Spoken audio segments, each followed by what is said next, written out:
Infection या एग्जर्सर्बेशन के दौरान जब बच्चे खाना पीना बिल्कुल रिफ्यूज कर देते हैं, तो उस वक्त जो है अगर उनको फोर्स फीडिंग ना कराई जाए तो फिर वो ये कि खाते नहीं है। लेकिन इन्होंने अपना एक्सपीरियंस ये शेयर किया कि जब इन्होंने लास्ट इन्फेक्शन के दौरान अपनी बच्ची को फोर्स फीड किया, और उसका जो है नेगेटिव इम्पैक्ट ये हुआ कि जब वो इन्फेक्शन से रिकवर हो गई तो उस वक्त भी जो है वो जब माँ उसको खिलाने लगती थी तो अपना जो है मुंह कवर कर लेती थी और खाना बहुत रिफ्यूज करती थी।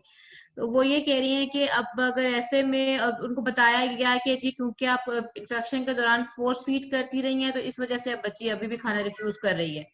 तो वो कह रही हैं कि फिर क्या किया जाए कि अगर बच्चे इस तरह करें कि फिर उनको इन्फेक्शन के दौरान किस तरह खिलाएं। और दूसरा ये कि अगर ना खिलाएं तो फिर ये भी है कि इतनी उनको वक्त उनको एंटीबायोटिक सब लग रही होती हैं तो भी जो है वो परेशानी होती है कि बच्चों किस तरह से जो है वो करेंगे, ओवरकम करेंगे अपने इन्फेक्शन को। जी। आई थिंक इसमें मिस वर्दा थोड़ा सा आपको बताएंगी रिगार्डिंग द फीडिंग हैबिट्स। अगर कोई बच्चा एक्सरबेशन में होता है तो समटाइम्स वाकई में डिफिकल्ट होता है कि वो रेस्पिरेटरी डिस्ट्रेस इतना ज़्यादा है कि वो फीड नहीं ले पाएगा प्रॉपरली बच्चा। तो उस सूरत में सम टाइम हम एनजी फीडिंग या ओजी फीडिंग हम कर सकते हैं, या फीडिंग के लिए मोटिवेट करने के लिए दूसरे तरीके अपना सकते हैं। बट फोर्स फीडिंग कभी भी आइडिया अच्छा नहीं है, बिकॉज वो फिर वो नेगेटिव उसमें चला जाता है और फिर बच्चा बाद में भी नहीं खाता, जैसे इस बच्चे के साथ हो रहा है। So miss Warda, can you help us? Yeah, so what I would suggest is that try to distract the child when you're feeding them. For instance, कोई वीडियो लगा दें आईपैड पे या फ़ोन पे तो उससे किसी डिस्ट्रैक्ट करें। फिर उसके अलावा जो है कभी कभार बच्चे जो है वो टेस्ट अवर्जन भी हो रहा है, जैसे टेस्ट बहुत अजीब सा उनको लग रहा होता है। तो उसके अलावा इफ़ द डॉक्टर रिकमेंड्स तो वो जो है जो खाना है उसके बाद जो है they can give them something sweet that the child may enjoy, and of course rewarding behavior would definitely help the child. So distraction could be one thing, and जैसे कभी कभार फॉर इंस्टेंस जैसे दवाइयाँ होती हैं कड़वी होती हैं तो उसको उसके बाद उनको कोई ऐसी चीज़ दी जाए जिसकी वजह से वो जो टेस्ट जो है वो ज़बान का जो जायके वो ख़राब ना हो, तो वो भी दे सकते हैं। और फिर उसके अलावा रिवॉर्डिंग आप कर सकते हैं। एंड अगर छोटे बच्चे हैं तो उनके लिए ये हो सकता है कि आप लोग जैसे पहले आप लोग जैसे थ्रू पपेट्री और थ्रू डिफरेंट टॉयज के आप उनको जैसे बताएं कि क्यों खाना अभी इस वक्त इम्पोर्टेंट है। फिर आप उनसे सवाल पूछें, अगर वो लोग बता सकते हैं उस वक्त तो उनसे उनको भी वो स्टोरी टेलिंग में इन्वॉल्व करें ताकि उनकी इंसाइट बिल्ड हो। ठीक है। एक क्वेश्चन और ये है कि अगर कोई 2.5 साल का बच्चा जो रिफ्यूज करता है क्रेयॉन लेने के लिए, तो उसको क्या ऐसी स्ट्रेटजीज हैं जो अडेप्ट की जा सकती हैं कि वो क्रेयॉन जो है वो लेना शुरू कर दें?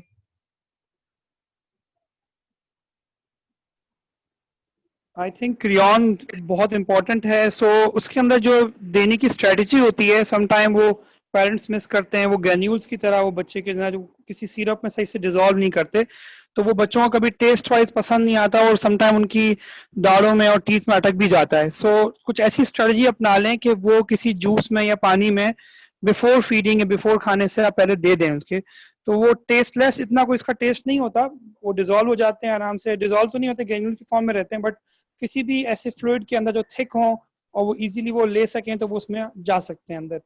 तो कोई सिरप लेके या कुछ इस तरह करके उसमें आप डिजोल्व कर देना पड़ेगा, बट उसमें भी वो अगेन मोटिवेशन की जरूरत है।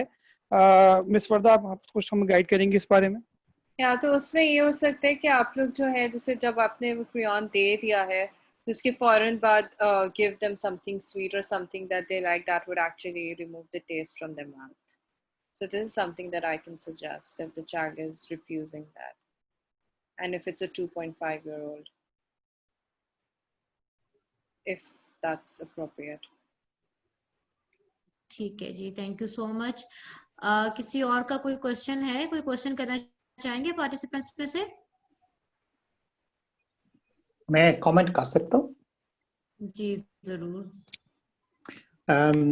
Thank you. एक तो ये 2.5-year-old का जो क्रियॉन की प्रॉब्लम बता रही हैं, इन बच्चों में ये है क्रियॉन जो है ये होल स्वालो कर ही नहीं सकेंगे, क्योंकि वो अमूमन 3-4 साल का बच्चा है, इससे कम जो है वो क्रियॉन स्वालो नहीं कर सकता, तो लिहाजा ग्रेनुअल जो है वो कैप्सूल से निकाल के ही देना पड़ते हैं।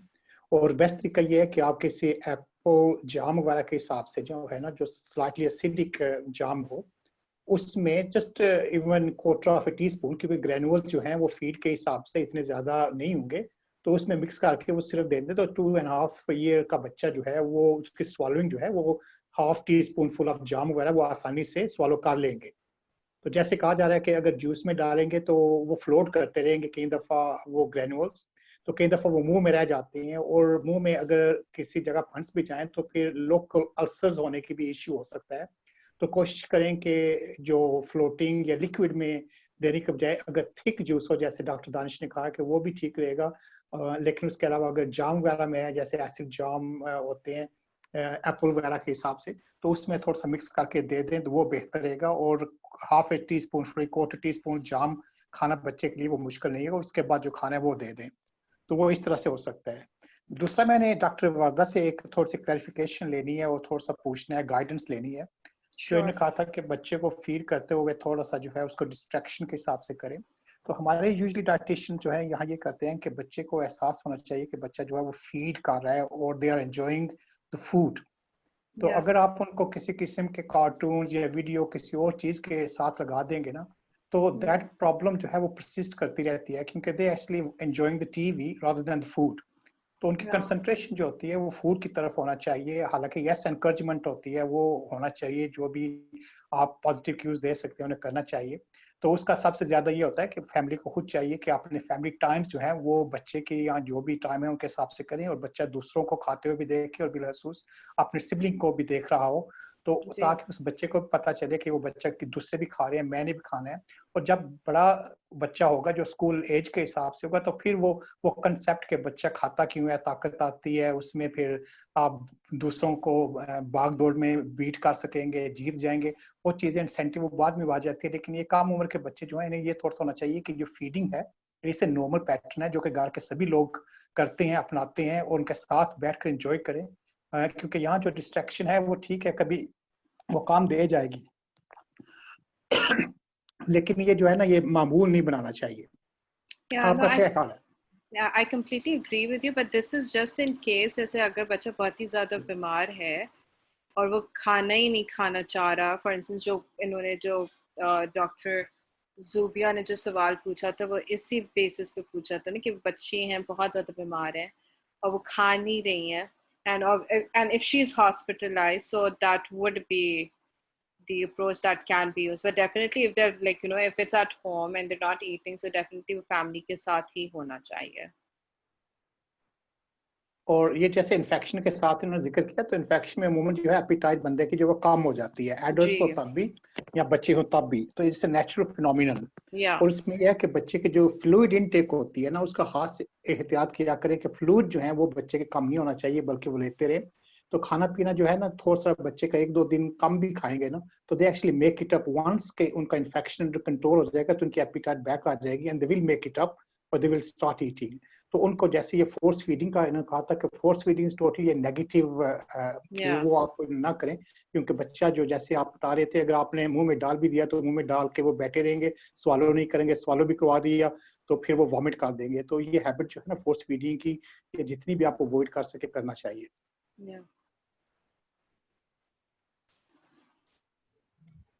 ठीक है, ये जिन्होंने क्वेश्चन किया था ये क्रियॉन्स के हवाले से, वो ये कह रही हैं कि ग्रेन्यूल्स पर ही हैं इनके, जिस बच्चे के लिए पूछ रही हैं, लेकिन कह रही हैं कि वो जैम के साथ नहीं लेते हैं, तो कोई और तरीका हो सकता है कि जिसमें उनको कोई हेल्प हो जाए? Think she probably had tried with jam.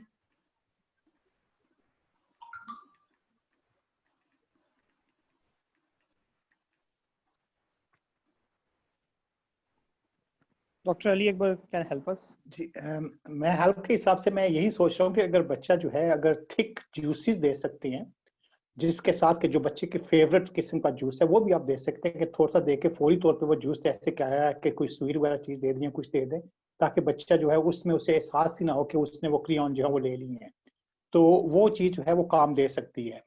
लेकिन अगर जैसे फूड भी नहीं खाना है और ये जाम भी नहीं खाना है और जूस भी नहीं पीना है, तो फिर तो मुश्किल ही हो सकती है उसमें। तो फिर प्रॉब्लम तो जाहिर है होगी, लेकिन कोई ना कोई चीज ऐसी होगी कि जो बच्चा जो है जरूर पसंद करता होगा, तो उसमें फिर थोड़ा सा जो है वो कंप्रोमाइज करना पड़ेगा और देखना पड़ेगा। क्योंकि अमूमन ये होता है कि अगर ये आपने अल्कलाइन वैल्यू दूसरी चीजों में ये चीजें ज्यादा डाली, क्रियॉन के ग्रेन्यूल्स डाले, तो वो उसमें डिसॉल्व होना शुरू हो जाते हैं, क्योंकि ये एक्टिवेट होना शुरू हो जाते हैं, तो उसमें भी प्रॉब्लम हो जाती है। तो उसमें यह है कि आपने ये सेव करना है कि जितनी देर तक ये स्मॉल गट में ना जाए उस देर तक वो महफूज रहें। तो वो भी चीजें हैं, तो कोशिश करें कि एक जूस चलो किस्म का जाम नहीं है तो किसी और जाम में, लेकिन बहुत ही नामुमकिन बात होगी कि बच्चा कुछ भी नहीं लेगा। जी नहीं सही है, फिर ये मैं ख्याल ट्राई एंड एरर की मदर ज्यादा खुद बेहतर असेस कर सकती हैं। बस ये कि एसिडिक चीज देखें और वो खुद ही देखती रहें कि किस चीज के साथ वो डिफरेंट चीजें यूज करके तो देख सकती हैं इंशाल्लाह। एक क्वेश्चन ये आया है कि योगर्ट में डाल अच्छा वो सजेस्ट कर रही हैं कि योगर्ट में डाल के दे सकते हैं। ठीक है जी। जी एक मेरे ख्याल से आप क्वेश्चन पूछना चाह रही हैं जी, आप कर लें अपने आप को अनम्यूट, पूछ लें प्लीज क्वेश्चन। ये किसी ने हैंड रेज किया हुआ है, आपने क्वेश्चन करना है तो प्लीज गो हेड।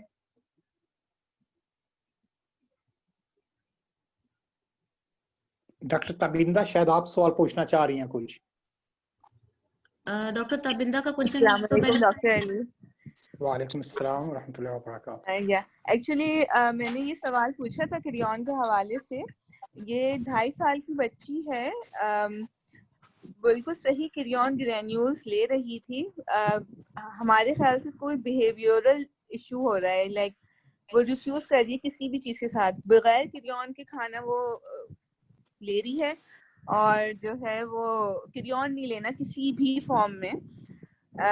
हमने थोड़ी डिफरेंट स्ट्रेटजीज मदर को गाइड की थी, उसके बाद ये है कि थोड़ी बेहतर हो गई है। उसके जो सिबलिंग्स हैं वो भी सिस्टिक फाइब्रोसिस के साथ हैं, तो हमने उनको ये कहा था कि जो उसके सिबलिंग्स हैं उनके साथ इसको थोड़ा सा आप प्रमोट करें कि भाई भी ले रहे हैं और आप भी लो, और इस तरह से। तो नेक्स्ट फॉलो अप हमने 15 डेज में किया था, तो उसमें कुछ इम्प्रूवमेंट तो है। तो इस हवाले से मैं कुछ स्ट्रेटजीज पूछना चाह रही थी कि कौन सी और स्ट्रेटजीज हो सकती हैं टू प्रमोट के वो जो है वो क्रियॉन को लेना शुरू कर दे। Test wise she was accepting before very well. Doctor Warda, आप कुछ गाइड करें। हेलो जी, मैं डॉक्टर वर्दा से रिक्वेस्ट कर रहा हूँ कि वो कुछ रिक्वेस्ट। जी जी बिल्कुल। तो इस हवाले से कोई ऐसी स्ट्रेटजीज इतने एज में जो कि उसके बिहेवियर को एड्रेस कर सकें और वो लेना शुरू कर दें। So, जब आप देती हैं तो उससे पहले उनका बिहेवियर किस टाइप का होता है? Like, is he just running around or he starts crying? What does he do? She refused to eat anything then she said like I will not eat even then anything. अगर आप उसको crayon ना दें तो she want to eat everything. Okay, so like, but if you give her crayon, तो फिर उसके बाद like she just refuses to eat. Totally refuse. And there's a particular time that you have when you give this medication, right? And does she know about that कि इस time पे मुझे मिलेगा? उसके timings like with every food mother was giving before, she was gaining weight, there was no malabsorption symptom, but this a recent issue just came up that she started refusing carry-on with every meal. Mother has tried with the jam, with the thick juices, with the even other foods, but she know that this is a carry-on, and then she refused to even eat. Okay, so has mother tried to give her any rewards by associating the yes, even mother tried. Yeah, mother tried the rewards. Only the strategy what we have advised that like you give her carry-on with the meal when their brothers will be around and they are also taking. This only works, but not fully. Okay, तो rewards भी उन्होंने उनकी पसंद के देने की कोशिश की और something that the mother prefers. ये मैंने नहीं पूछा उनसे कि आपने जो है इसकी पसंद के दिए या वैसे ही आपने दिए, that can be asked. हमारी एक पार्टिसिपेंट हैं उरूबा जिशान, वो कह रही हैं कि I faced same issue with my son. उनके पास कोई सजेशन है इनके लिए, वो कह रही हैं कैन आई सजेस्ट समथिंग? उनका सजेशन ले लें हम? Sure. जी उरुबा। जी अस्सलाम वालेकुम एवरीबॉडी। मैंने उससे पहले तो ये बोलना छोड़ दिया कि ये कोई मेडिसिन है। मैंने इसे कहा कि आप अगर ये लोगे तो आप में पावर आ जाएगी और ये कोई इससे आप हर चीज़ कर सकते हो। उसे रनिंग बहुत पसंद है तो मैंने उसे ये कहा कि आप ये लोगे तो आप अच्छा रन कर सकोगे। और फिर मैंने उसको खिला के उसके मसल्स चेक करना शुरू किया कि देखो आप में पावर आ गई है। और फिर उसे एक दफ़ा रन भी करा के दिखाया कि देखो अब आपने खाने के बाद ज़्यादा फास्ट रन किया है। और उसकी भी एज कुछ ऐसी है, इसने ये चीज़ 2.4 2.5 इयर्स पे ही की थी, अभी वो 2.9 इयर्स का है। तो उसके बाद मुझे काफ़ी फ़र्क फील हुआ क्योंकि उसने वो चीज़ साइकोलॉजिकली उसने ये वो चीज़ छोड़ दी सोचना कि ये कोई मुझे मेडिसिन पिलाई जा रही है। उसके जहन में ये आ गया कि ठीक है इससे मुझे कोई अच्छी पावर आ रही है, ताकत आ रही है और ये मेरे मेरे लिए कोई अच्छी चीज़ है। और फिर मैंने मेरी एक बेटी भी है तो मैंने ये भी कहा कि आप जो है आपको दूंगी मैं और आपकी बहन को नहीं दूंगी। तो आप में पावर आएगी और देखो आपकी सिस्टर में पावर नहीं आएगी। तो वो सोच के क्योंकि बच्चे ऐसी चीजें कभी कभी करते हैं कि ठीक है मुझे अच्छी चीज मिल रही है तो वो चीज एक दो चीजें करने से उसके जहन में ये आ गया कि ठीक है ये तो कोई अच्छी चीज मुझे मिल रही है और ये कोई दवाई नहीं है। तो बस मुझे लगा कि मुझे सजेस्ट करना चाहिए, उससे मुझे बेनिफिट हुआ है, मे बी उनको होपफुली हो जाए कोई बेनिफिट। बस ये कहना था। Thank you. Thank you so much. It's a very nice advice, and definitely I will try. I will follow, and I will advise my patient, and inshallah, it's going to help. Yeah, this is a और really good technique. Miss बिनिश भी कुछ कहना चाह रही हैं। Miss बिनिश जो हमारे last session की स्पीकर थी। जी मिस बिनिश। अस्सलाम वालेकुम। मैं इधर डॉक्टर जुबी ये ऐड करना चाह रही थी कि जब पेशेंट या बच्चे जो हैं वो किसी चीज़ से डिनाई करें, वैसे तो हमारे एक्सपर्ट यहाँ पे अवेलेबल हैं फॉर बिहेवियरल साइंसेस, बट ये क्या मेरा जब हम बीइंग डाइटिशियन लोगों को जब काउंसलिंग कर रहे होते हैं तो हमारी सजेशन यही होती है कि अगर सपोज एक तो आपने पहले ही सजेस्ट कर दिया कि फैमिली इकट्ठी बैठ के खाए और बच्चे दूसरे भी खा रहे हो। दूसरा ये कि वेज जो है ना फूड को चेंज कर सकते हैं। जो 2.5 इयर्स का बच्चा होता है वो ट्रांजिशन में होता है, यानी वो उस 2 साल से बाद जो ही बच्चा 2 ईयर को क्रॉस करता है वो एक ट्रांजिशन होती है जिसमें लाइक्स एंड डिसलाइक्स ज्यादा स्ट्रांगली डेवलप हो रही होती हैं। प्रॉब्लम ये है जो मैंने ऑब्जर्व किया है क्योंकि मेरे कुछ नियर मेरे कलीग में उनकी फैमिली में 3 बच्चे सीएफ पेशेंट हैं। आई फेल्ट कि एक तो ये कि इसमें डिस्कशन बेतहाशा होती है, मींस कि आप बैठ रहे हैं, फैमिली बैठ रही है तो भी डिस्कशन हो रही है, कोई और गेस्ट आ रहा है तो भी डिस्कशन हो रही है। मींस ये मैंने नोटिस किया है कि बच्चे, हम कहते तो यही हैं कि वी आर नॉट डिस्कसिंग, हम इसको बिल्कुल नॉर्मल ले रहे हैं, बट पेरेंट्स बहुत ओवरली डिस्कस करते हैं चीजों को। और खास तौर पे मदर्स के जो चेहरे के एक्सप्रेशन है, फेशियल एक्सप्रेशन इतना ज्यादा डिफरेंट होते हैं उनकी कन्वर्सेशन से कि बच्चा उसको टेक अप कर लेता है कि it is something which is sad, जो कि रिलेटेड है किसी गलत चीज से। एक तो ये कि ये मैंने बहुत नोटिस किया है कि सीएफ के पेशेंट के parents, although I know it's tough to handle it, but once आप इसको एडमिट कर लें, इसको ओन कर लें, तो पेरेंट्स के जो बिहेवियर, फेशियल एक्सप्रेशंस हैं वो चेंज होने चाहिए। और दूसरा ये कि आप उसके लिए फूड, इट्स नॉट नेसेसरी कि आपने फूड के साथ देना है, इट्स नॉट नेसेसरी कि आपने उसको फूड के बिल्कुल पहले ही खिलाना है या आपने अलग से खिलाना है। आई हैव माई पेशेंट जैसे कि वो बच्चों को जेली में दे देते हैं, जेली में बनाकर देते हैं और वो बहुत अच्छा लगती है उनको जेली की फॉर्म में। अच्छा, ऐसे भी हैं जो कैंडी की फॉर्म में बना रहे हैं, यानी ये कैंडी बच्चे के लिए वो सिरप, कॉर्न सिरप के साथ वो कैंडी सी बनाते हैं और उसमें वो डाल देते हैं और बच्चा जो ही उसने खाना खाया उसके साथ ही उसको कैंडी दे देते हैं। यानी ये वो चीजें हैं, इसकी रेसिपीज बहुत सारी अवेलेबल है, इसके बहुत से इनोवेटिव आइडियाज अवेलेबल हैं कि आप कैसे क्रियॉन्स को ऐड कर सकते हैं बच्चे की डाइट में।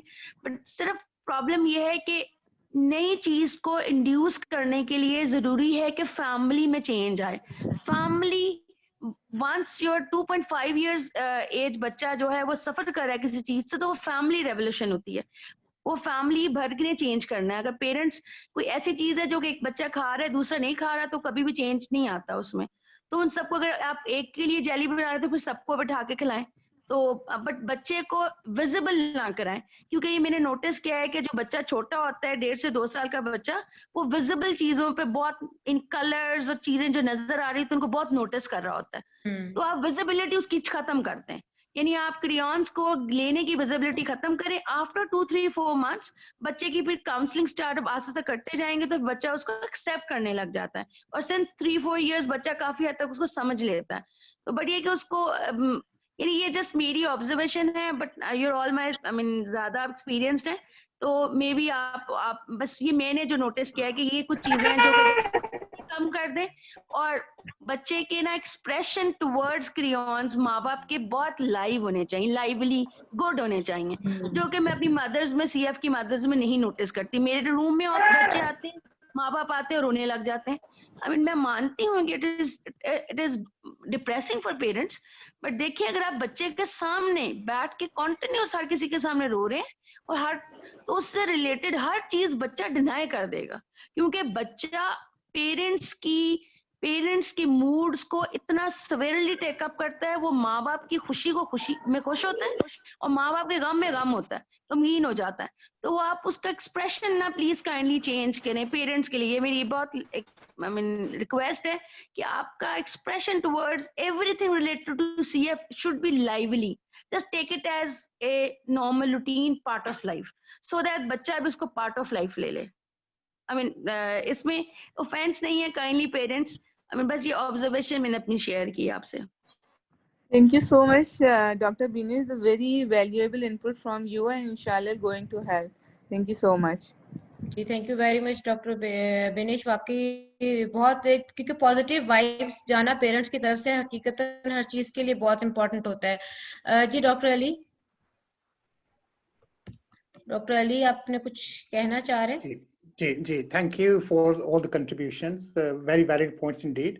तो मैं भी यही कहना चाह रहा था कि अगर वो बच्चा अगर शुरू में मिसाल के ऊपर क्रियॉन देने की आप कोशिश कर रहे हैं, नहीं ले रहा है ना, तो क्रियॉन जो है वो with in half an hour of food जो है आप दे सकते हैं। तो थोड़ा सा इंतजार कर लें, बच्चे को खाना शुरू करना कर दें, और पेरेंट्स को जो है वो थोड़ा सा जो है वो बच्चे के साथ करना ही पड़ेगा, आगे पीछे करके वो दरमियान में जो है वो क्रियॉन दे दे।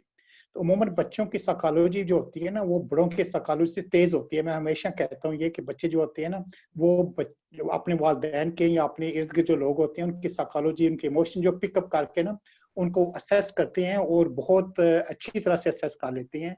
और जब ये कन्फ्लिक्ट में भी आते हैं ना, तो फिर भी वो बच्चे वो समझ जाते हैं, जैसे टेम्पर टेंट्रम वगैरह होते हैं, चीजें होती हैं, तो वो बच्चे समझ जाते हैं कि हमने ये किया तो इनको गुस्सा लगेगा, हमने ये किया तो ये अच्छी तरह से हो जाएगा। तो they actually play up at time as well. जरूरी नहीं है कि पेरेंट्स के साथ ही वो चलें कि अगर पेरेंट्स खुश हैं तो उन्हें और खुशी दें, कई दफा पेरेंट्स को अपसेट भी कर देते हैं। तो उनकी साइकोलॉजी का मुनसर है कि वो क्या सोच रही हैं और आप उनके साथ कैसा सलूक कर रहे हैं, और वो आपको कैसा बदला देना चाह रहे हैं। ये एक कन्फ्लिक्ट पैदा हो जाता है कई दफा। तो कोशिश करनी चाहिए कि कन्फ्लिक्ट पैदा ना हो, बल्कि कंप्रोमाइज किया जाए। जहां बच्चा थोड़ा सा हो रहा है तो उसको टाइम दे दें, उसको दूसरा खाना जो खाना शुरू कर दिया तो दे दें, क्योंकि आप क्रियॉन जो है वो 5 मिनट देर से भी दे दें तो उसका कोई फर्क नहीं पड़ेगा। लेकिन हाँ, आधे घंटे से ज्यादा जो अगर वक्फा छोड़ेंगे तो फिर वो काम नहीं करेगा। तो कोशिश करें कि अगर शुरू में नहीं ले रहा है तो बच्चे को खाना शुरू कर दे, और दरमियान में किसी तरीका से वो दोबारा क्रियॉन इन्हें दे दे। मैं भी कुछ ऐड करना चाहूंगी। May I add? जी जी जरूर doctor Warda ji. Yeah. So what I wanted to say is that कि usually यही होता है, जैसे डॉक्टर बीनिश ने भी बताया और डॉक्टर अली ने भी बताया, कि बच्चे जो हैं पेरेंट्स का स्ट्रेस फौरन कैच करते हैं। एंड आई नो जैसे ये जो डिजीज है, ये जो डिजीज है, इसका पेरेंट्स को स्ट्रेस होता है। They're very anxious about their kids.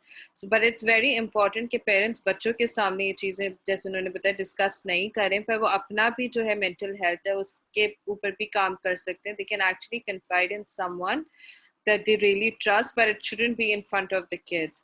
और ये लोग भी जो है सही है, like you know, they're always worried about अपने बच्चे की तबीयत के बारे में, पर ये थोड़ा सा इट्स बेहतर ये होता है कि एटलीस्ट दिन में 5 से 10 मिनट ये अपना वक्त निकालें अपने लिए, और कोई ऐसी एक्टिविटी करें, वॉक के लिए चले जाएं, वो कुछ इस तरीके से करें जिसकी वजह से ये रिफ्रेश हों। क्योंकि अगर ये लोग जितने स्ट्रेस्ड आउट होंगे तो माहौल घर में वैसा ही क्रिएट होगा। और जैसे डॉक्टर जूबिया ने बताया कि वो वाइब्स जो है बच्चे कैच कर लेते हैं, तो वो जो है फिर सब एक दूसरे से कैच कर रहे होते हैं। तो बेहतर ये कि सब जो है जैसे अपने मेंटल हेल्थ की ये थोड़ा सा कुछ करें, specially the parents, they can talk amongst themselves, they can talk to their family, or they can talk to their friends, but try to avoid discussing these things in front of kids. और अगर वो लोग mentally थोड़े से strong होंगे और उनकी anxiety कम होगी तो definitely they'll be able to take care of the kids in a very different way, and they can also come up with the alternative solutions that that the children are suffering from. So this is something that I really wanted to add. So thank you. Thank you very much miss Warda, वाकई बहुत valid point है ये कि मैं हमेशा अक्सर ऐसे लोगों को कहती होती कि happy mom is a pleasant mom, कि वो अच्छी, कि अपने लिए आप खुद के लिए कुछ टाइम निकालें ताकि आप जो है वो दूसरे को भी पॉजिटिव, आप खुद पॉजिटिविटी होगी तो दूसरे को पॉजिटिव वाइब्स आप देंगे। Thank you so much. Doctor Aleem, Ruba का क्वेश्चन ले लें। मैं ये थोड़ा सा ऐड करना चाहता कि पेरेंट साइकोलॉजी के हिसाब से कि वैसे हमारा एक ये क्लिनिकल ग्रुप और नेटवर्क ग्रुप के अलावा हमारा एक जनरल ग्रुप है जिसमें गपशप के हिसाब से बच्चों को और ये बच्चे जो बड़े बच्चे हैं सीएफ वाले उनको उनके पेरेंट्स को खुश करने के लिए हम गपशप भी लगा लेते हैं। जरूरी नहीं है कि हम सीरियस डिजीजेस डिस्कस करें। तो अगर किसी ने उसमें ऐड होना है तो रिक्वेस्ट हमें भेज दें थ्रू द क्लिनिकल ग्रुप, या दूसरे भी, या मुझे डायरेक्टली या डॉक्टर जुबिया को भेज दें, तो we'll put them into our general group जहाँ में चिट चैट भी होती रहती है और उनका जो गुस्सा वगैरह होता है वो भी निकाल सकते हैं एक दूसरे के ऊपर, या कोई चीज डिस्कस करनी होती है ऐसे, और मजाक वगैरह कोई ऐसी चीजें होती हैं तो वो एंटरटेन भी किया जा सकता है। तो most welcome to join that group as well. जी बिल्कुल। जी रूबा, क्या क्वेश्चन है आपका?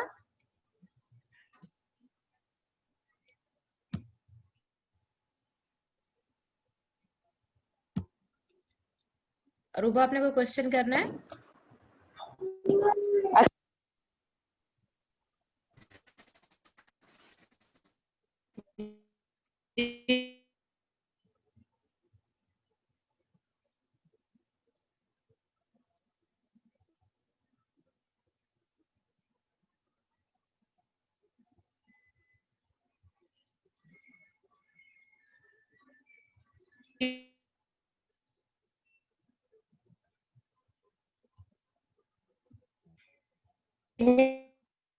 मेरा क्वेश्चन ये है कि जैसे सीएफ को लेके भी लोग डिस्कस करते हैं लेना पड़ेगा, तो इसका बच्चों के ऊपर किस तरह से बोला जाए कि इस तरह की बातें ना करें, जैसा हम छोड़ के शुरू हो जाते हैं पूछने के लिए कि ये कब तक राइट कर सके।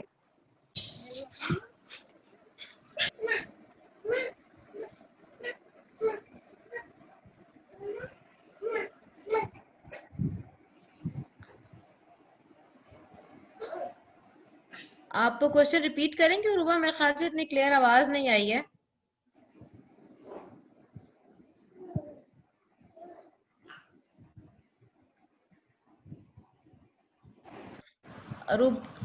रूबा, अपना क्वेश्चन रिपीट कर दें प्लीज।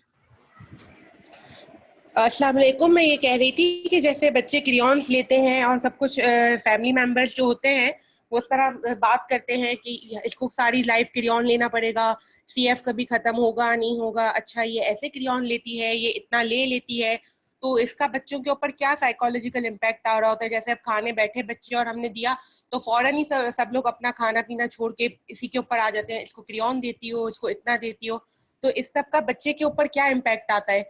और दूसरे फैमिली में मतलब जैसे सिबलिंग्स के ऊपर इसका कोई साइकोलॉजिकल इम्पैक्ट आ रहा होता है कि मतलब क्यों डिस्कस किया जा रहा है मेरी बहन को ऐसे या भाई को ऐसे। जी मिस वर्दा।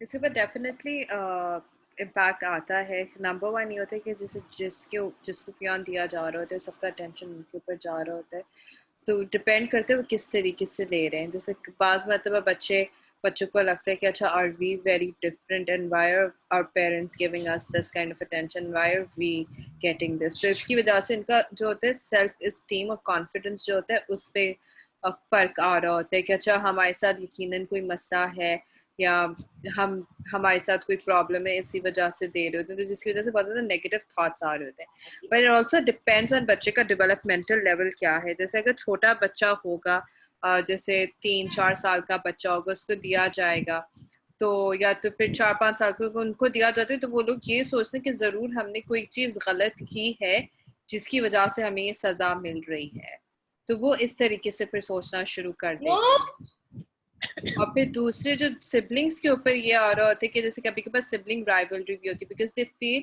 कि जो सारा अटेंशन जो है हमारे ये वाले भाई या बहन को मिल रहा है और हमें तो मिल ही नहीं रहा। सो फिर वो लोग भी फिर इस तरीके से अटेंशन सीकिंग बिहेवियर की तरफ आ रहे होते हैं कि अच्छा हमें भी अटेंशन चाहिए पेरेंट्स से, तो वो लोग भी फिर गलत चीज़ें करना शुरू कर देते हैं। सो ये इम्पॉर्टेंट होता है कि पेरेंट्स भी बच्चों को जैसे सिबलिंग्स को बताएं as to why the other sibling is getting so much importance and what is to be expected, and वो जैसे बार बार सारे बच्चों को दिलासा दिलाएं कि we love you equally, we love you as much as we love the other child। तो ये वाली चीज़ें जो पेरेंट्स को देखनी पड़ती है कि अगर एक बच्चा सिर्फ घर में बीमार है तो इसका मतलब ये नहीं कि पेरेंट्स दूसरे बच्चों को छोड़ दें, जो होता नहीं है यूजली, पर ये होता है कि एक की तरफ बहुत ज़्यादा टेंशन जा रही होती है। तो पेरेंट्स को सबको बताना पड़ता है कि हम सबको इक्वली ही ट्रीट कर रहे हैं, हम अलग नहीं ट्रीट कर रहे, जैसे ये हमारे लिए बच्चे तुम भी हमारे लिए बच्चे हो। तो अगर घर से इनको इस तरीके की सिक्योरिटी और वार्मथ मिलता है तो बच्चे का जो है कॉन्फिडेंस और सेल्फ एस्टीम वैसे ही रहता है। पर अगर वो सिक्योरिटी नहीं मिलेगी, तो बच्चा बार बार यही एंटिसिपेट कर रहा है, तो फिर वो बच्चा जो है वो इनसिक्योर फील करता है। तो फिर सिबलिंग्स के लिए भी पेरेंट्स को चाहिए सही कि अगर वो जो बच्चा जो बीमार है, जिसको सिस्टिक फाइब्रोसिस है, अगर वो सो जाए तो उसके बाद वो जो सिबलिंग है उसके साथ टाइम स्पेंड करे। So these are some things that I can suggest. ठीक है, थैंक यू। जी डॉक्टर अली। मैं ये ऐड करना चाहता था कि जो CF पेरेंट्स हैं they are working very hard. उनके बच्चों को लुक आफ्टर करना, CF के बच्चों को लुक आफ्टर करना काफ़ी डिमांडिंग होता है। तो एक तो ये है कि हमारे कल्चर में भी किसी हद तक है कि हम अपने बच्चे की जो प्रॉब्लम है वो अपने नियर वाले या इन हाउस जो दूसरे लोग बड़े हैं उनसे शेयर भी नहीं करते हैं, कि घर में रहते हुए भी किसी को पता नहीं होगा कि इस बच्चे की रिक्वायरमेंट क्या है, और हम छुप छुपा के दवाइयाँ भी दे रहे हैं, नेबुलाइजर भी कर रहे हैं, दूसरी चीजें कर रहे हैं। तो एक जो एक्सटेंडेड फैमिली में रहते हुए अगर ऐसा हो ना, तो फिर सभी कुछ फिर देखते रहते कि हाँ आप इसे क्या दे रही हैं, उसे क्या दे रही है, उसे क्यों नहीं दे रही, ये क्यों दे रही है, और लगातार देना है। लेकिन अगर आप फैमिली में सभी को थोड़ा सा खुल के बता दें कि ये प्रॉब्लम है, जैसे डायबिटीज मिसाल के तौर पर, डायबिटीज होती है, कई लोगों को होती है, उन्हें लगातार जिंदगी भर वो इंसुलिन लेना पड़ता है, तो उससे वो कंट्रोल की जा सकती है। ये नहीं है कि आप इंसुलिन छोड़ दें, तो आप कह सकते हैं कि ये फूड सप्लीमेंट होती है जो उनके आजमे के लिए है, वो देने की जरूरत है। और बच्चे की चेस्ट वगैरह आगे पीछे हो जाती है, प्रॉब्लम हो जाती है, तो फैमिली में एक एक्सप्लेन करने के हिसाब से ये बहुत जरूरी है कि एक तो उनको सपोर्ट मिल जाएगी कि आप उन्हें भी, घर वालों को भी पता होगा कि ये बच्चा ज्यादा इसको अटेंशन की जरूरत है इनकी कंडीशन की वजह से, तो अगर माँ के अलावा और कोई नहीं कर रहा है तो वो कम से कम दूसरे बच्चों की, दूसरे फैमिली मेंबर जो हैं वो लुक आफ्टर कर सकते हैं। या वालिदैन में से जो पेरेंट्स होते हैं उसमें अमूमन होता है, हमारे एक कल्चरली चीज है, मुझे भी यहाँ पे पता है कि यहाँ हमारे जो फादर्स हैं they are very little involved in the child's care. तो जब फिजियोथेरेपी वगैरह ये दूसरी ऐसी चीजें होती हैं, सभी कुछ माँ के पास ही होता है। और मैं कई दफा पहले भी कह चुका हूँ कि सुबह का वक्त होता है, बच्चों ने स्कूल जाना होता है, माँ ने सभी की रोटियां भी बनानी होती है, फैमिली के सब मेंबरान की रोटी भी बनानी होती है, बच्चे की दवाइयां भी देना होता है। तो अगर फैमिली जो है मिलजुल के ये चीजें शेयर कर ले तो एक वालदा का जो है वो बोझ हल्का हो जाएगा, और बच्चे भी जो है वो सभी जो है वो अटेंशन उनको मिल रही होगी। और दूसरा यहाँ कई दफा होता है कि जो ओल्डर सिबलिंग्स होते हैं बच्चे के, अगर उनको जो है ना CF वाले बच्चे की केयर में इन्वॉल्व करें तो that is actually quite productive.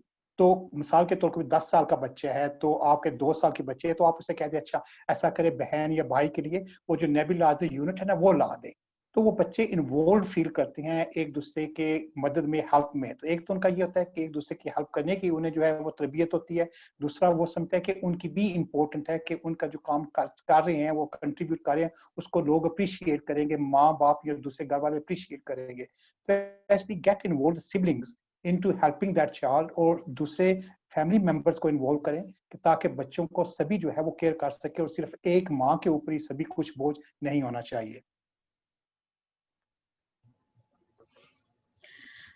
जी बिल्कुल सही बात है, जज़ाकल्लाह खैर कसीरा। क्योंकि ये मेरा अपना पर्सनल एक्सपीरियंस भी है, क्योंकि मेरी एक बेटी को सिस्टिक फाइब्रोसिस है और दूसरी बेटी जो है वो एक्चुअली शी इज 11 और she is able to do, उसका जो फुल एक टाइम का ट्रीटमेंट जो है वो कर सकती है बड़े आराम से। यानी even if I am outside तो मुझे कोई टेंशन नहीं होती है, she can handle it one single handedly अल्हम्दुलिल्लाह। तो वो ये है कि वो बच्चा जो है वो आके अपने आप को इम्पोर्टेंट समझता है। इससे एक क्वेश्चन ये आया है कि टीन एजर्स का जो बिहेवियर है उसको किस तरह से डील किया जाए, क्योंकि कहती है कि जो छोटे बच्चे होते हैं जिस पर टीन एजर्स में डील करना ज्यादा मुश्किल हो रहा है।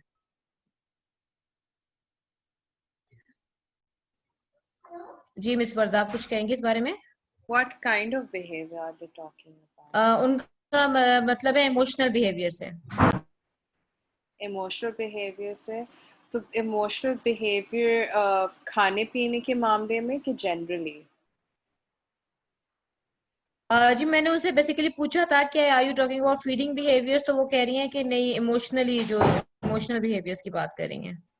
ओके, तो इमोशनल बिहेवियर में ये होता है कि टीनेजर हैं, तो यूजुअली जो टीनेजर्स जो होते हैं वो पेरेंट्स के साथ कंफर्टेबल फील नहीं कर रहे होते हैं बात करने से। पर ये हो सकता है कि अगर इनके अगर बड़े भाई बहन, अगर उनके कोई बड़े भाई बहन हैं तो वो उनके साथ डिस्कस कर सकते हैं। पेरेंट्स भी ट्राई कर सकते हैं कि पेरेंट्स भी उनसे बात करने की कोशिश करें इन अ वे कि जैसे मैंने पहले बताया अपने एक्सपीरियंसेस शेयर करें और उनसे भी पूछें कि वो क्या महसूस करती हैं। पहले जो है जैसे 5-10 मिनट्स के लिए बात करना शुरू करें उनसे।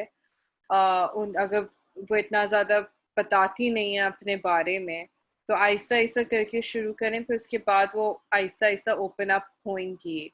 और दूसरा ये कर सकते हैं जैसे आर्ट एक्टिविटीज़ पेरेंट्स करवा सकते हैं बच्चों से घर पे, क्योंकि आर्ट एक्टिविटीज़ में भी बहुत ज़्यादा एनर्जी जो है वो निकल रही होती है, नेगेटिव एनर्जी निकल रही होती है। And I know this is a lung disease, but if possible कोई इस तरीके से बहुत ही ज़्यादा जिसमें एक्सर्जन हो जाए वो वाली एक्टिविटीज़ ना कराएं। पर वो इस तरीके से एक्टिविटीज़ कराएं जैसे अगर अग्रेशन हो रहा है तो जैसे बॉल को from one end of the room to the another end फेंकें, इफ़ दैट इज़ पॉसिबल। तो इस तरीके की एक्टिविटीज़ करवा सकते हैं। और इसके अलावा जो है if possible they can, I know right now तो they can't take anyone out अभी, but I don't know what the social distance, physical distancing policies are, but if they can just go out for maybe 10-15 minutes, so that is a change of environment. So that is something that that can help them. और इसके अलावा अगर बहुत ही ज़्यादा significant है, which is actually impacting their school life, that's also impacting the personal life. So it's important that they seek a psychologist's help. ठीक है जी, thank you so much. ये जो अभी डॉक्टर अली बात कर रहे थे कि जो हम फैमिली में बताते नहीं हैं लोगों को, तो उसके लिए किसी ने पार्टिसिपेंट्स में से सजेस्ट किया है कि आप फैमिली मीटिंग कर सकते हैं, स्पेशली जो लोग एक घर में रहते हैं एक्सटेंडेड फैमिली के हिसाब से। अगर फिजिशियन जो उनका ट्रीटिंग है उनको आप इनवाइट कर लें और वो अगर उनको एक्सप्लेन कर दें, तो ये है कि डॉक्टर के ओपिनियन को ज्यादा जो है वो वैल्यू देते हैं फैमिली वाले एज कम्पेयर टू आपकी अपनी बात से। तो ये एक सजेशन था। और जी डॉक्टर अली, आपने कुछ कहना चाहेंगे? मैं ये कहना चाहूँगा कि ये जो टीन एजर्स होती हैं ना, ये हमेशा डिफिकल्ट ईयर्स होती हैं फॉर पेरेंट्स। टीन एजर जो है वो अपनी एंजॉयमेंट कर रहा होता है, या एंजॉयमेंट या जो भी उन्होंने अपना करना तो वो कर रहे होते हैं। इश्यू जो होते हैं, प्रॉब्लम जो है वो पेरेंट्स के होती हैं, और पेरेंट्स खुद भी सोचे ना कि जब वो टीनेजर थे तो वो कौन सी प्रॉब्लम्स अपने पेरेंट्स के लिए क्रिएट किया करते थे। और उसकी वजूहत ये है कि ये बच्चे इस वक्त वो जो है अपने पीयर्स जो होते हैं, अपने फ्रेंड्स के साथ होते हैं, उनके साथ उनका जो है वो लिंक ज्यादा हो जाता है और अपने पेरेंट्स वगैरह का कम सुनते हैं। तो इनका ये पीयर प्रेशर जो होता है ना, वो ज्यादा बिल्डअप होना शुरू हो जाता है। वो चीजें करना चाहते हैं कि जो दूसरे कार्य होते हैं, उसमें रिबेलियन भी आती है, बाहर भी जाना होता है, खेल कूद, दूसरी चीजें भी होती हैं जो कि पेरेंट्स अमूमन जो है प्रोटेक्ट करने के लिए बच्चे को वो नहीं करने देते हैं।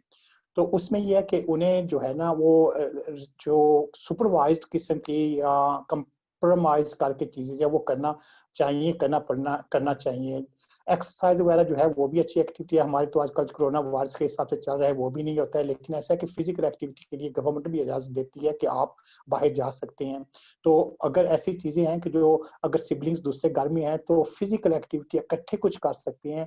जरूरी नहीं है कि अग्रेसिव बिहेवियर करना हो, लेकिन हमारे, मैं आपको मिसाल देता हूँ कि हम जूनियर डॉक्टर जब वर्क करते थे, वार्ड के ऊपर काफी स्ट्रेस होते थे, तो हमारे पास एक डॉली हुई होती थी जो वाकरन के साथ उसकी लेग्स और आर्म्स और हेड वगैरह वो अटैच होता था। तो जब भी गुस्सा आता था वो जूनियर ऐसा करते, पकड़ के उसे वो फेंक देते थे, टांग को उधर फेंक दिया, आर्म को उस तरफ फेंक दिया, सर को उधर फेंक दिया।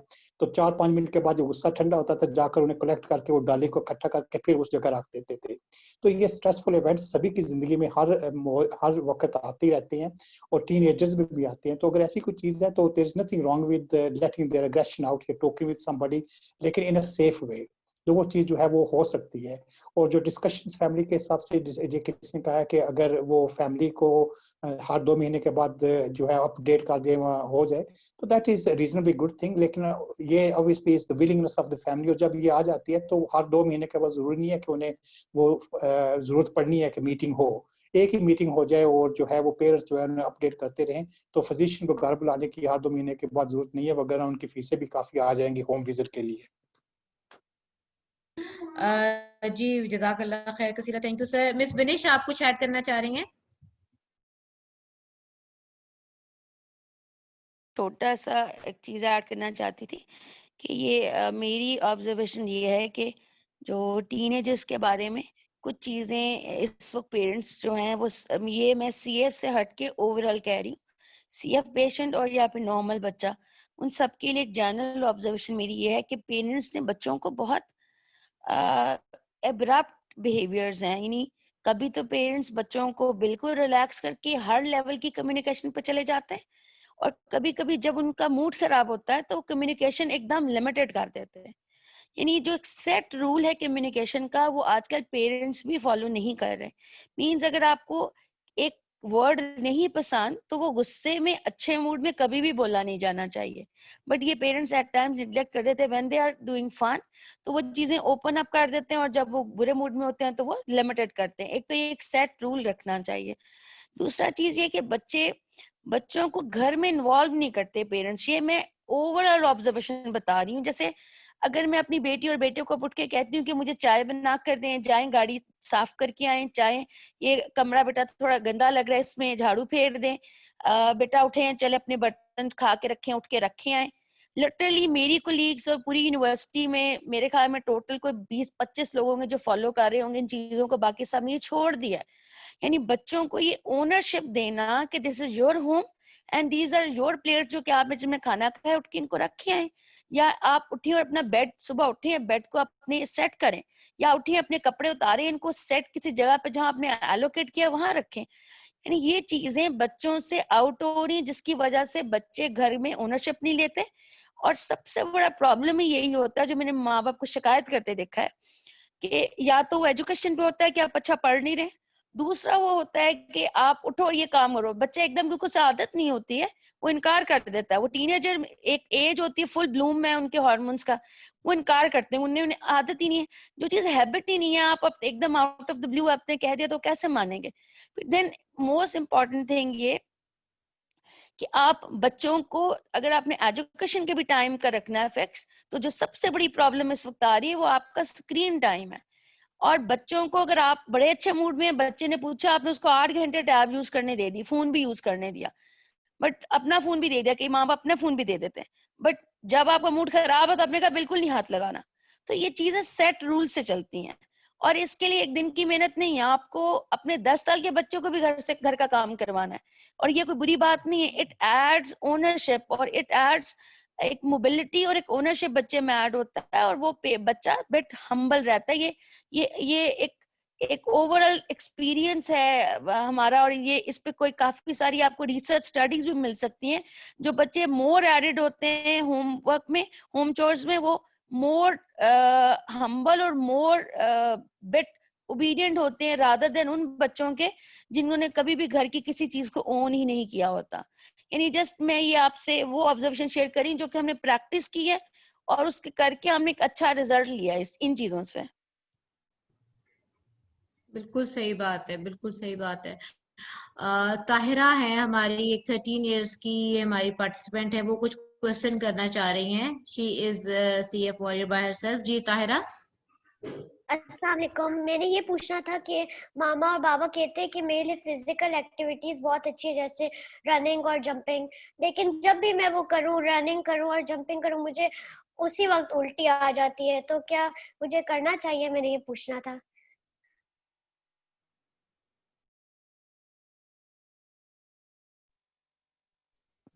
Over to Dr. Danish.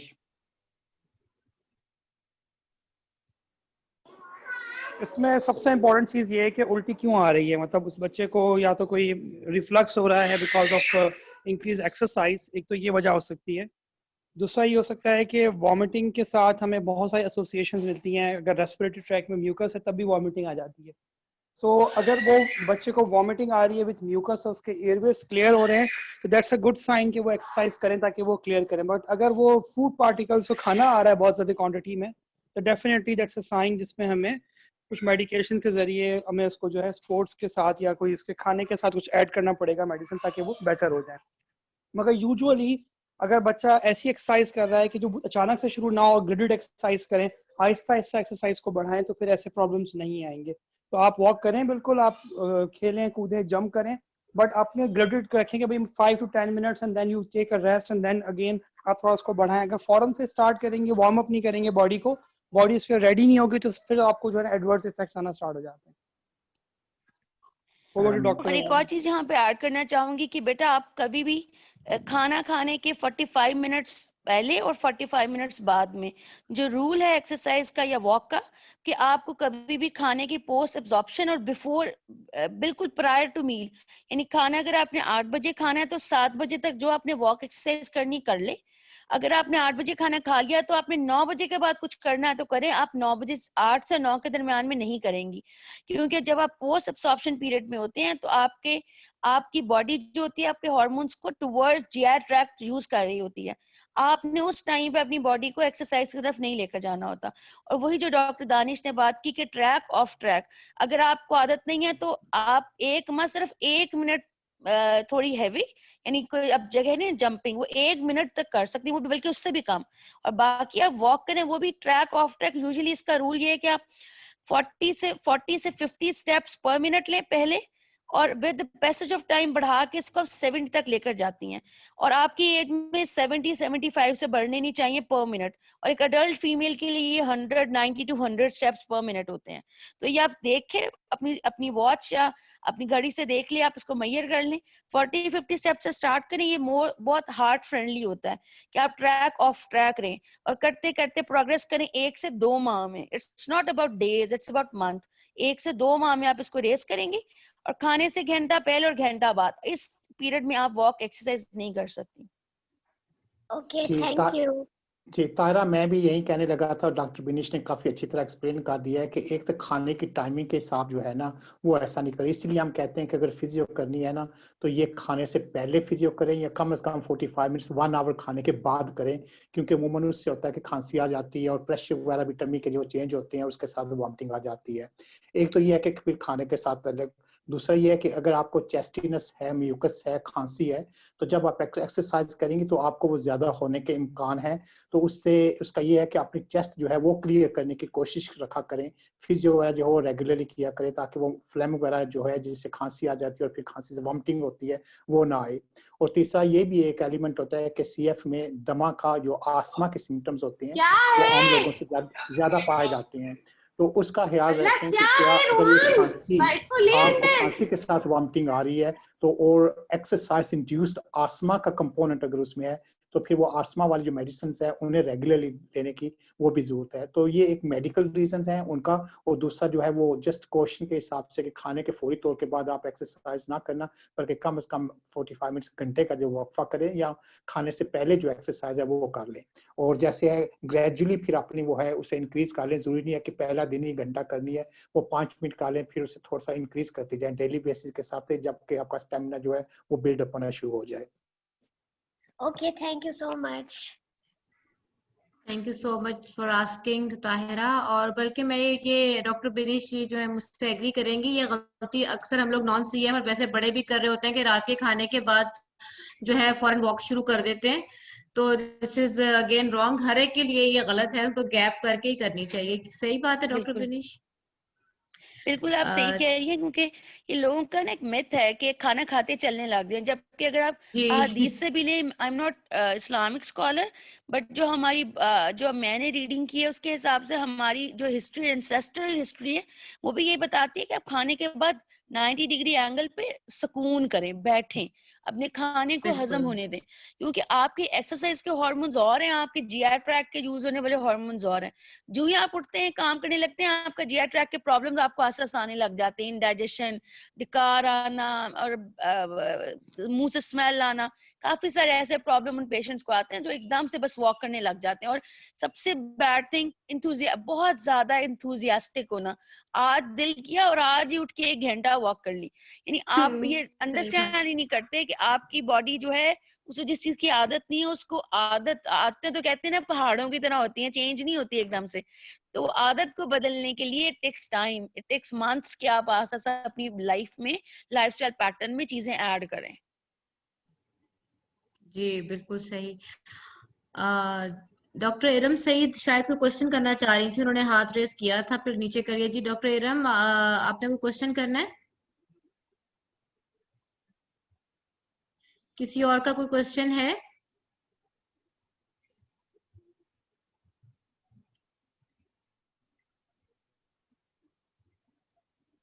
I think that's it with the question answer session.